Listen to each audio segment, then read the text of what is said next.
Le invito a buscar en el Nuevo Testamento de su Biblia la epístola a los Filipenses, capítulo 4. Después de unos instantes leeremos algunos versículos de este capítulo para saber cómo controlar nuestra manera de pensar. O, si lo prefiere, cómo controlar nuestros pensamientos. La idea es la misma, expresada con palabras diferentes. Así como en los paquetes de cigarrillos hay una advertencia que dice fumar es peligroso para la salud, yo quiero advertirle que el pensar equivocadamente también puede ser peligroso para la salud. Y en este estudio bíblico de hoy vamos a descubrir si usted es culpable de una manera de pensar equivocada. Hoy quiero compartir con usted una fórmula espiritual para enfrentar los malos pensamientos, generalmente producidos por la depresión, la autocomiseración, la preocupación, el miedo, las iras, el enojo. Y si alguno de ustedes piensa que nosotros los pastores no experimentamos ninguna de estas cosas, pues mi amigo le diré que está completamente equivocado.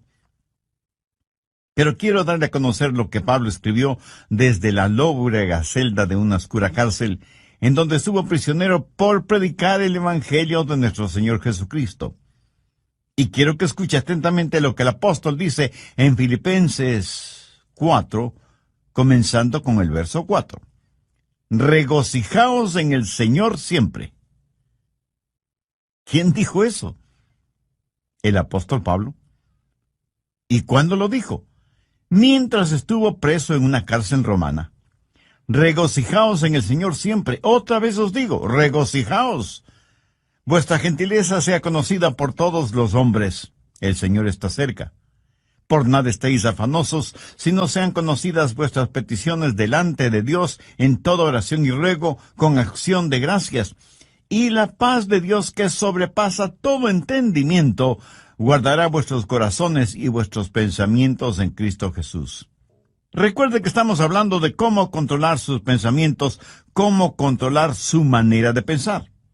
El apóstol Pablo en el verso 7 dice, y la paz de Dios que sobrepasa todo entendimiento, guardará vuestros corazones y vuestros pensamientos en Cristo Jesús. Pero ahora deseo que preste mucha atención a lo que dice el verso 8. Por lo demás, hermanos, todo lo que es verdadero, todo lo honesto, todo lo justo, todo lo puro, todo lo amable, todo lo que es de buen nombre, si hay virtud alguna, si algo digno de alabanza, en esto pensad. La Biblia dice que un hombre es lo que piensa. Por lo tanto, ¿cómo proteger sus pensamientos? ¿Cómo resguardar su manera de pensar de la influencia de los pensamientos impuros y pecaminosos que prevalecen en nuestro mundo actual?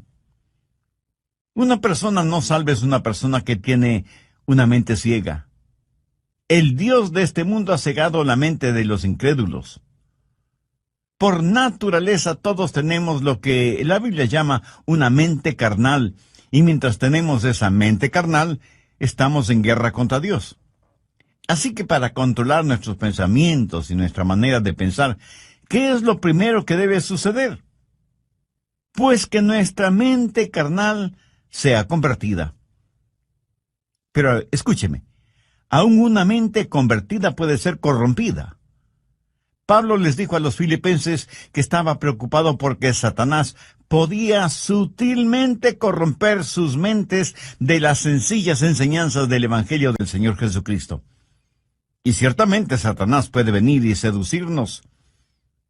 Una mente cristiana puede ser seducida y alejada de las verdades bíblicas. El diablo puede construir fortalezas en los corazones y mentes de los creyentes. Por eso, una mente que ha sido corrompida debe ser reconquistada. Debemos recuperar el terreno perdido. Escúcheme, una mente corrompida que ha sido reconquistada tiene que ser controlada por Cristo. El Señor debe estar a cargo de nuestra mente y debemos aprender a escoger nuestros pensamientos, así como escogemos a nuestros amigos, si es que tuviéramos el suficiente sentido común de escoger solo buenos amigos. Debemos tener ciertos parámetros para saber la clase de pensamientos que debemos admitir en nuestra mente y aquellos que debemos desecharlos en forma absoluta. Pero Pablo, cuando está listo para hablar de estos parámetros, primero presenta un contexto como base fundamental de lo que va a hablar. Y al preparar el escenario, Pablo habla de tres cosas. Primero, usted debe encontrar su gozo en el Señor. Note que en el verso 4 él no dice, regocijaos siempre. Hubiera sido una verdadera tontería si solo decía eso. Pero no es ninguna tontería cuando dice, regocijaos en el Señor siempre. O sea, les está diciendo a los filipenses que el verdadero gozo solo lo encontrarán en el Señor Jesucristo.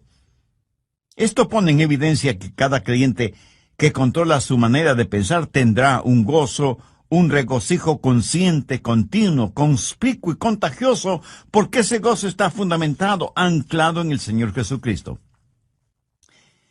Permítame compartir con usted algo muy personal.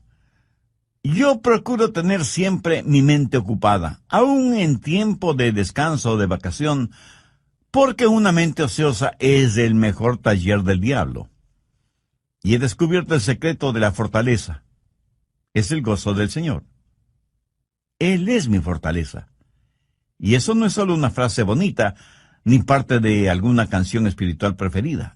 Es la realidad. El Señor es mi fortaleza. Hay veces cuando dejo mi oficina y vengo a grabar estos mensajes radiales y estoy física y mentalmente cansado. Y me detengo y digo, Señor Jesús, te amo. Gracias por quien tú eres y lo que representas para mí. Tú eres en verdad mi fortaleza física, mental, espiritual y emocional. Y casi de inmediato siento el poder y la fortaleza que inunda mi cuerpo y sé, sin la menor sombra de duda, que el Señor es mi fortaleza. Y por eso me regocijo siempre en el Señor. Por favor, busque Juan 15:11. Estas cosas os he hablado para que mi gozo esté en vosotros y vuestro gozo sea cumplido. De paso, quiero decir que el gozo en Jesús es el único gozo que permanece.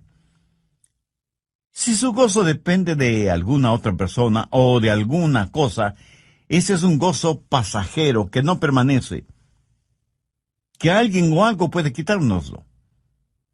Yo me alegro de que el gozo de Pablo no era porque estaba en libertad, porque le hubiera sido completamente fácil decir que estaba gozoso si tenía libertad. Pero él dijo que tenía pleno gozo estando en la cárcel. Así que no tenga su gozo de las circunstancias.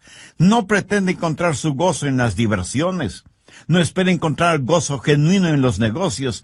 Ni se engañe creyendo que el verdadero gozo está en tener amigos, aunque sean buenos amigos. Tampoco el tener buena salud es fuente de gozo verdadero. Todas estas cosas que he mencionado le pueden proporcionar ciertas alegrías pasajeras, pero nunca un gozo genuino y verdadero.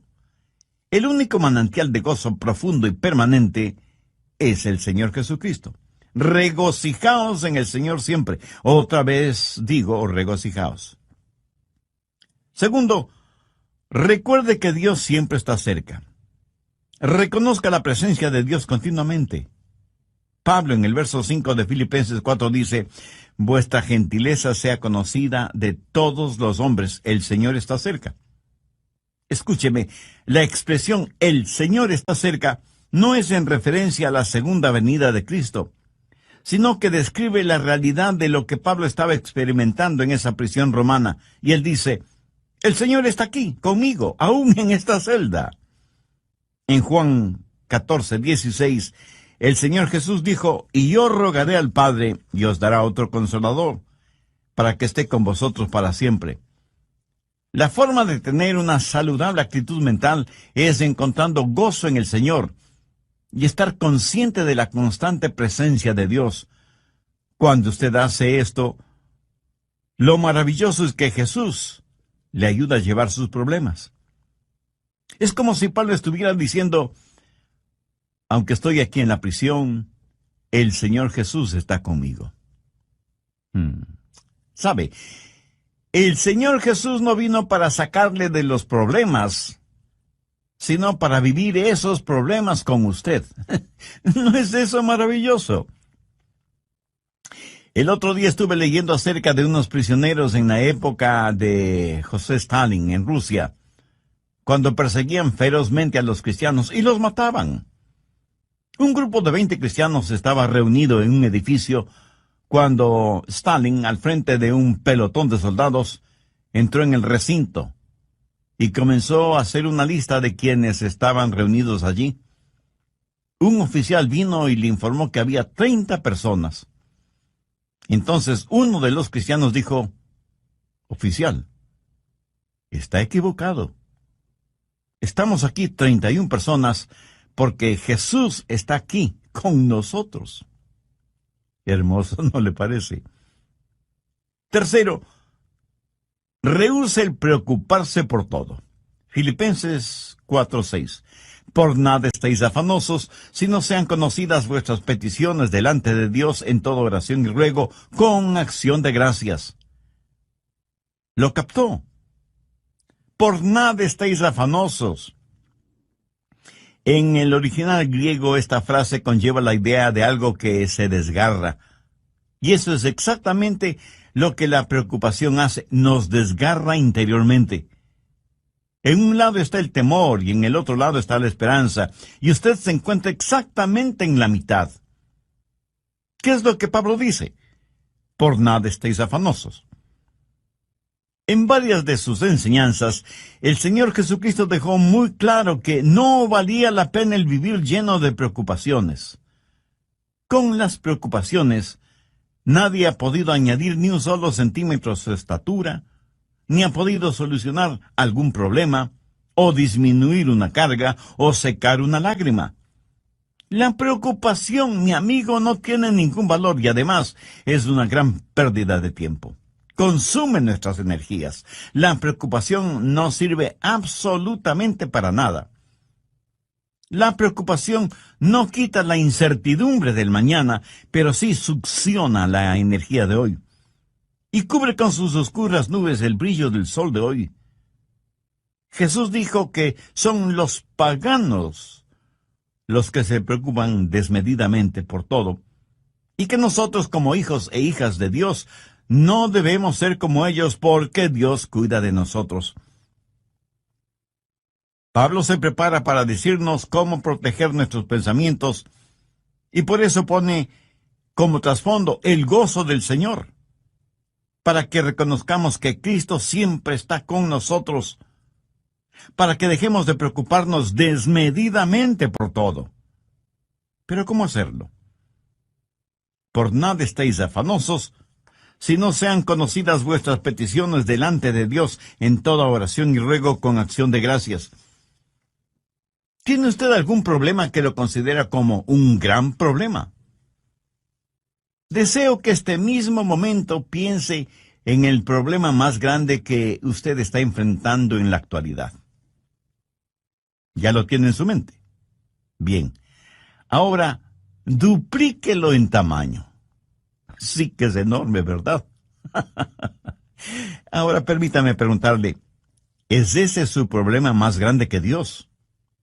¿O demasiado grande para Dios? Por supuesto que no. Véalo a la luz de Dios, recordando que para Dios no hay nada imposible. Y si usted puede orar por las cosas grandes, eso quiere decir que también puede orar por las cosas pequeñas. El peligro no es que fallemos en orar por las cosas grandes, sino que dejemos de orar por las cosas pequeñas. Por eso el consejo de Pablo es: sean conocidas vuestras peticiones delante de Dios en toda oración y ruego con acción de gracias. Cuarto, desarrolle un espíritu de gratitud. Esto es en preparación para que usted pueda revisar su manera de pensar. Puede evaluar sus pensamientos para saber si los deja o no entrar en su corazón y en su mente. Tenga un espíritu de gratitud. Ore acerca de todo y dé gracias a Dios por todo, lo grande y lo pequeño, lo que es importante y lo que parece insignificante. Deje que sus peticiones sean conocidas delante de Dios. No sé si se habrá dado cuenta, Pero muchas veces nos quejamos cuando no deberíamos hacerlo. Déjeme contarle lo siguiente. Hace algún tiempo ya viajaba en el automóvil de un amigo. Él iba manejando y yo le iba contando que nuestros hijos, unos estaban en una escuela privada, otros en el colegio y otros en colegios cristianos. Y me quejaba por el altísimo costo de la educación de nuestros hijos. Mi amigo me escuchaba y me observaba. De pronto dijo: daría cualquier cosa en el mundo si es que mi hijo pudiera ir al colegio. Y pensé, qué espíritu de ingratitud el mío. Mi amigo tenía un hijo rebelde, es lo que generalmente decimos una oveja negra. Mi amigo estaba dispuesto a pagar cualquier cosa con tal que su hijo quisiera ir a estudiar. Y aquí estaba yo quejándome amargamente de cuán cara era la educación de mis hijos. Paradójico, ¿no le parece? ¿Alguna vez se ha quejado porque tiene que lavar o secar los platos? Hay muchas personas en muchos países del mundo que les gustaría tener platos aunque fueran sucios. ¿Me escuchó? Quiero decir que los platos sucios son una señal de que usted tuvo algo en qué comer. Una cuchara, un tenedor, cuchillo para comer. Mi amigo, hay millones de personas que usan sus manos, sus dedos para comer y ni siquiera tienen agua para lavarlas después. Hay que saber cultivar un espíritu de genuina gratitud hacia Dios. Ahora, todo esto no es más que el escenario para saber cómo controlar sus pensamientos. Es como el estar en un aeropuerto y pasar por los controles de seguridad que tienen sensores para detectar cualquier objeto que pudiera considerarse peligroso o algunas sustancias prohibidas que algunas personas tratan de pasar de contrabando. Los servicios de seguridad en los aeropuertos no permitirán que usted se embarque en un avión llevando esas cosas prohibidas. El apóstol Pablo presenta una especie de lista en el verso 8 y quiero que ponga mucha atención a su contenido. Por lo demás, hermanos, todo lo que es verdadero, todo lo honesto, todo lo justo, todo lo bueno, todo lo puro, todo lo amable, todo lo que es de buen nombre, si hay virtud alguna, si algo digno de alabanza, en esto pensad. Si usted lo piensa detenidamente, estas son pruebas que determinan lo que usted admitirá en su mente. Son como los controles de seguridad en los aeropuertos.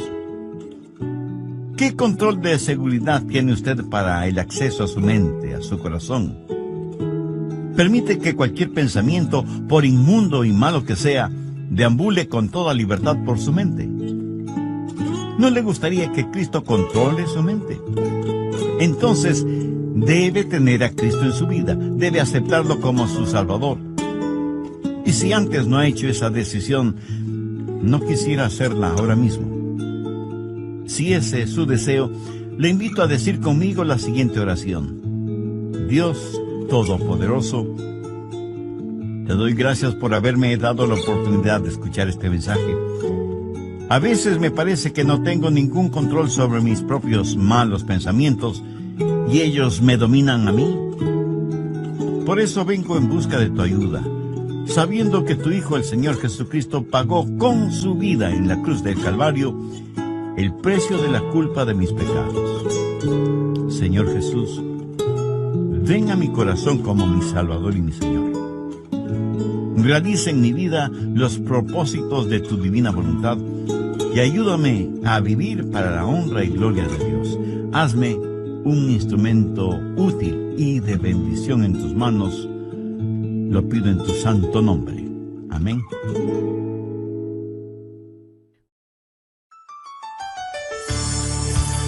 ¿Ha visto escenarios naturales extraordinarios que hasta le quitan el aliento y motivan a adorar a Dios?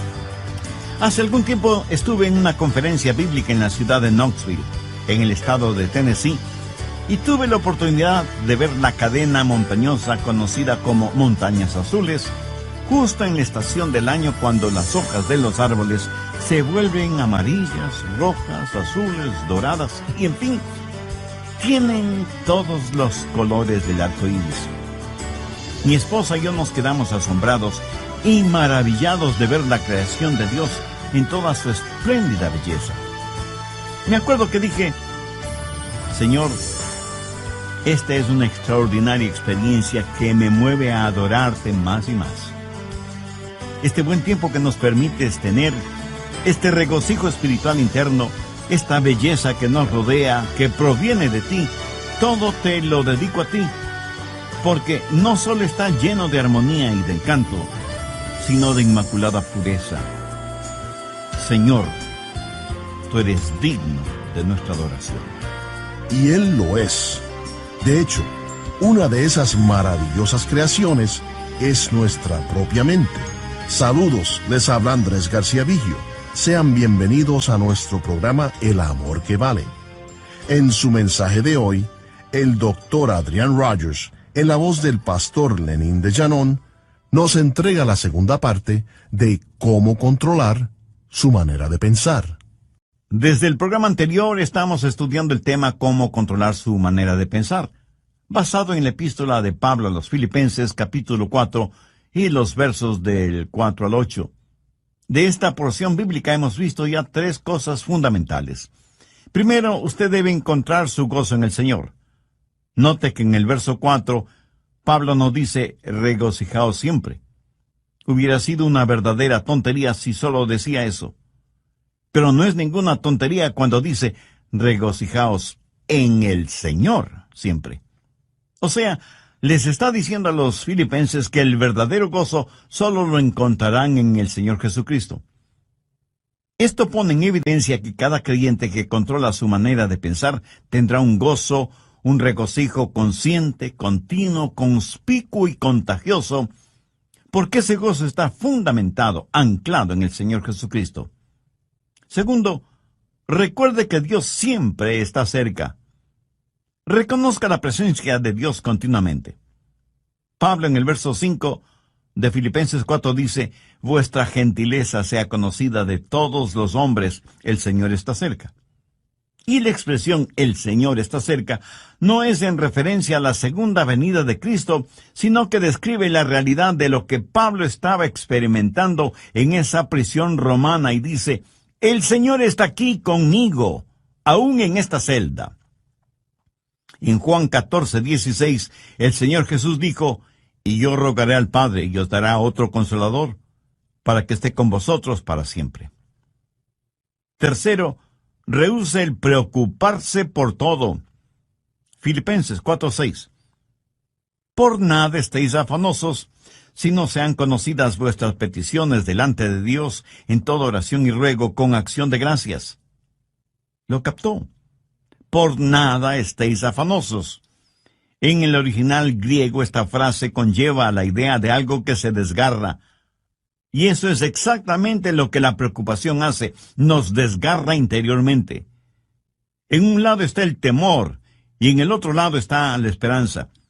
Y usted se encuentra exactamente en la mitad. ¿Qué es lo que Pablo dice? Por nada estéis afanosos. Cuarto, desarrolle un espíritu de gratitud. Tengo un espíritu de gratitud. Ore acerca de todo y de gracias a Dios por todo, lo grande y lo pequeño, lo que es importante y lo que parece insignificante. Deje que sus peticiones sean conocidas delante de Dios. El apóstol Pablo presenta una especie de lista en el verso 8 y quiero que ponga atención a su contenido. Por lo demás, hermanos, todo lo que es verdadero, todo lo honesto, todo lo justo, todo lo bueno, todo lo amable, todo lo que es de buen nombre, si hay virtud alguna, si algo digno de alabanza, en esto pensad. Bien, ahora quiero que note algunas cosas muy importantes. Primero, la prueba de la dependencia o confianza. Aquí debemos hacernos algunas preguntas. ¿Es verdadero? ¿Puedo confiar en eso? ¿Puedo depender de eso? Todo lo que es verdadero. Sabe que vivimos en una generación que no pregunta si algo es verdadero. La pregunta importante en nuestros días es, ¿trabaja? ¿Da resultado? No deje que ninguna cosa prohibida penetre en los recintos de su mente y que cómodamente se instale allí. No la absorba en su corazón, ni la haga parte de su filosofía de la vida. Si algo no es genuino o verdadero, no permita que sea parte de su forma de pensar. Evalúelo todo de acuerdo a la Biblia, que es la fuente primordial de la verdad. Segundo, la prueba del respeto. Pablo dice, todo lo que es verdadero, todo lo honesto. Y aquí la palabra honesto literalmente significa honorable. Hace referencia a cosas que son honorables, honrosas. ¿Permite usted que cosas deshonrosas se acumulen en su mente? Guarda mentalmente cosas que no son dignas de su respeto. Cosas que no son dignas de que usted invierta su tiempo en ellas. Algunas cosas no son malas porque son viles. Son malas porque son necias, tontas, estúpidas, cosas que no valen la pena. Tercero, la prueba de las riquezas. Todo lo justo. ¿Sabía que la palabra justo en este versículo significa recto, derecho, lo cual es lo opuesto a torcido? Entonces, ¿qué significa esto? Significa que usted no debe dejar que ningún pensamiento torcido, deformado, penetre en su mente. ¿Piensa usted siempre correctamente, con rectitud? En mis estudios bíblicos, predicación y tiempo devocional, siempre trato de pensar con rectitud, honestamente. Reconozco que muchas veces dejamos que pensamientos torcidos invadan nuestra mente porque hemos desconectado los puestos de seguridad. Y sencillamente vamos de aquí para allá sin que nada aparentemente nos moleste. Pero Pablo dice que hay ciertas cosas que no deben pasar por la puerta de nuestra mente. Cualquier cosa que no nos inspira confianza o respeto, o que levanta una bandera de sospecha, ni siquiera debe merodear la periferia de nuestros pensamientos. El apóstol también hace mención a todo lo puro, y puro significa algo que está libre de cualquier contaminación, algo libre de manchas o suciedad. Esto en referencia a objetos o animales. ¿Es esto lo suficientemente puro como para ser usado en la adoración a Dios? ¿Es esto lo suficientemente puro como para ser ofrecido a Dios? Estas preguntas nos llevan al siguiente punto. Cuarto, la prueba de la reverencia. Todo lo que es puro. ¿Es esto algo de lo cual no me avergüenzo de ofrecérselo a Dios? Escúcheme, puede tomar cierta historia o cierta película o cierta música o cierta literatura o ciertas amistades o ciertos hábitos y decir, Señor, con esto te adoro. Estoy seguro que alguien me dirá, Pastor, ¿no estamos supuestos a adorar a Dios con todas las cosas? Mi amigo, si piensa así, está tremendamente equivocado porque la verdad es que debemos adorar a Dios con todas las cosas.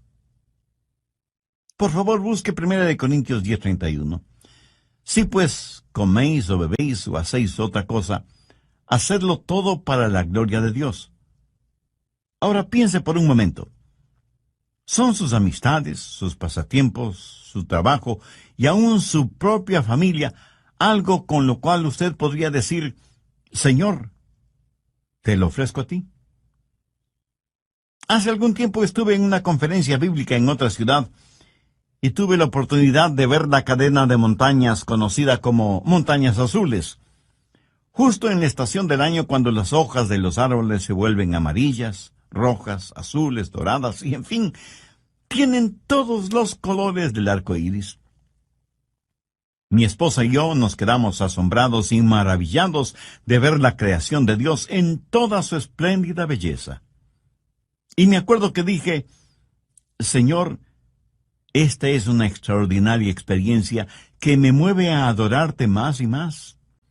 Este buen tiempo que nos permites tener, este regocijo espiritual interno, esta belleza que nos rodea, que proviene de ti, todo te lo dedico a ti porque no solo está lleno de armonía y de encanto, sino de inmaculada pureza. Señor, tú eres digno de nuestra adoración. Amigo, escúcheme. Si cualquier cosa que usted hace no pasa la prueba de la reverencia, o sea, no es algo que pueda ofrecerle a Dios, no se atreva a insultar a Dios presentándosela. Si cualquier relación personal o actividad o recreación o negocios o lo que sea no tiene el distintivo de reverencia hacia Dios, ni siquiera lo piense. Quinto, la prueba de la relación. Pablo continúa diciendo, todo lo que es de buen nombre. En el original griego, esta frase literalmente dice, aquellas personas o cosas que causan que se las ame. ¿Qué es lo que causa que usted ame? Si piensa en aquello que causa que usted critique injustamente, o que provoca división entre otras personas, eso es erróneo, negativo, malo. Todo lo que es de buen nombre tiene la connotación de ser guiados hacia el amor. Lo que piensa le guía hacia el amor. Tal vez alguien me pregunte, pastor, ¿eso significa que tengo que aprobar lo que otras personas hacen? Sí y no. Si lo que hacen es bueno, beneficioso, ejemplar, útil, usted lo aprueba. Si es algo negativo, perturbador, divisivo o destructivo, por supuesto que usted no debe aprobarlo. Y no se necesita ser un genio para entender esto, ¿verdad? Pero el que no apruebe lo que otras personas hacen, por la razón que sea, eso no significa que no debe amarlas. Dios nos acepta a cada uno de nosotros, aunque obviamente no aprueba lo que como pecadores hacemos. Sexto, la prueba del refinamiento. Todo lo que es de buen nombre. Esto hace referencia a algo de categoría, buena educación, refinamiento, algo que es bueno sin mayores explicaciones. Verá, en todas partes del mundo y en todos los niveles sociales hay personas chismosas. Permítame decirle con genuina tristeza que la iglesia no es una excepción. Yo creo que el chisme es una especie de enfermedad que causa la pérdida de la memoria. Hasta ahora no he conocido a ninguna persona chismosa que admitiera ser chismosa. Por lo general, una persona chismosa comienza de la siguiente manera. Bueno, usted me conoce y sabe que no me gusta eso de los chismes, pero sabía que... Y comienza su chismografía con un aire de santidad y confidencialidad, como si estuviera contando una verdad absoluta. ¿Conoce usted a personas así? Ahora, si una persona hace algo y no sabe que lo ha hecho, debo pensar que esa persona tiene un tornillo suelto en su cerebro. Lo triste es que hay personas a quienes les gusta, les deleita el escuchar cosas que no son de buen nombre, relacionadas con otras personas. La gente usa sus oídos como tarros de basura, y luego se sorprenden de que los demás siempre estén botando basura verbal en sus oídos. Y la gente bota basura en sus oídos porque sabe que a usted le gusta escuchar esa basura. Y por eso usted sabe de todo el lodo moral, emocional y espiritual que hay en su barrio. En lo negativo, usted sabe todo de todos. La clase de personas que son los nuevos vecinos, que a determinada jovencita ya no se la ve porque está embarazada sin haberse casado, y sus padres, para evitarse la vergüenza, la mandaron a vivir con sus abuelos, que viven muy lejos. que el hijo de los Pérez está preso por manejar en estado alcohólico, etcétera, etcétera. Y la gente permite que todos estos malos pensamientos tomen residencia en su corazón y su mente. Pablo, al finalizar este tema, dice: si hay virtud alguna, si algo digno de alabanza, en esto pensad. Esto es tan sencillo y, sin embargo, tan maravilloso. Usted en forma absoluta puede reconquistar, recuperar el terreno perdido, si reconoce que hay virtud y que es algo digno de alabanza el pensar en todo lo que es verdadero, en todo lo que es honesto, en todo lo que es justo, en todo lo que es puro, en todo lo que es amable y en todo lo que es de buen nombre. Tal vez lo que voy a decir será como llover sobre mojado, pero tengo que decirlo. Usted no tiene que pensar en ninguna cosa que no quiera pensar. Pero escúcheme, usted debe pensar en algo. Usted no puede controlar su vida mental poniendo a su mente en neutro. Debo pensar en algo. Y si no piensa en algo correcto, le aseguro que pensará en algo incorrecto. Si usted no está pensando en algo bueno, tenga la certeza de que terminará pensando en algo malo. La fórmula para no tener malos pensamientos no es tratando de no tener malos pensamientos. Por ejemplo, trate de no pensar en un submarino ahora mismo. ¿Está seguro que no está pensando en un submarino en este mismo instante? Bien, la única forma para no pensar en un submarino en este momento no es tratando de no pensar en un submarino, sino tratando de pensar en algo diferente.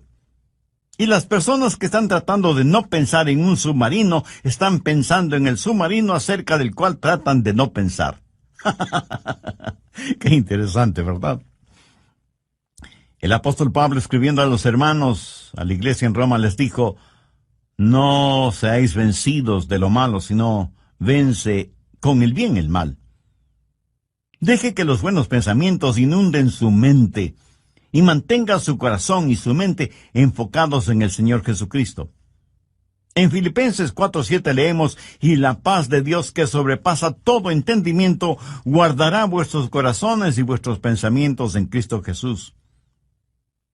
Es casi imposible de explicar, pero estamos llamados a tener la mente de Cristo.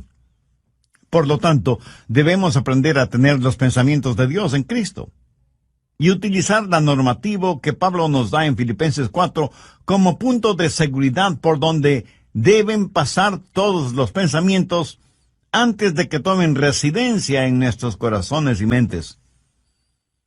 Y sea agradecido con Dios por su preciosa palabra. Debemos orar para que nos ayude a mantener nuestros pensamientos, nuestras mentes, nuestros corazones bajo la sangre de Cristo. Entre quienes me escuchan en este mismo momento, ¿habrá alguien que quiera entregar su corazón al Señor Jesucristo? Alguien que quiera ser salvo, independientemente de la edad que tenga o del nivel social o financiero al que pertenezca. Alguien que quiera tener un verdadero propósito para vivir y una firme esperanza a la hora de morir. Si usted puede hacer esa decisión espiritual ahora mismo, si ese es su deseo, le invito a orar conmigo una corta oración. Mi oración será únicamente para guiarle. Ore con sus propias palabras y puede orar en voz alta o en voz baja o silenciosamente si lo prefiere, pero ore con fe, con sinceridad, con convicción.